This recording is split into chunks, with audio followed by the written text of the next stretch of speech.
有句老话说，船在海上怕狂风，卖冰棍的就怕过寒冬，拿帽子就怕驴，黄瓜就怕黄，拿生意就怕不开张，搬砖都怕白帮忙。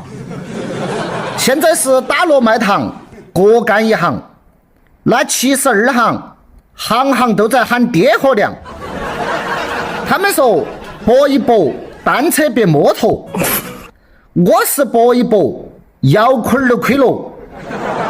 人家动不动就搞几十万，我是动不动就吃不起饭。哎呦我的妈！现在是3天饿8顿，留了1顿来吊命。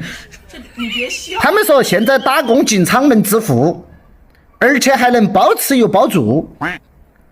我说句老实话，看这2年的情况，那是种地的吃米糠，卖盐的喝蛋汤，打席子的睡地板，烧窑的吃破碗，大街上开门市的1往2、3里，关门4、5家，路上行人路7个，8、9、10回家。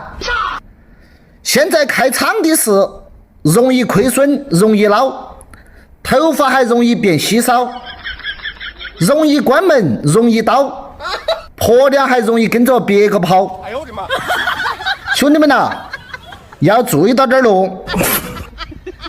总而言之，炉火不旺不出缸，不懂行情难经商。对，生意经营有1000条路，谁有套路谁先富。只要你思想不发泼，那办法总比困难多。他们说要成功就先发疯，不顾一切向前冲。算了，话题不扯远，免得长牛皮癣。我再说，你再看，看完之后要点赞，方便以后再观看。哎呀！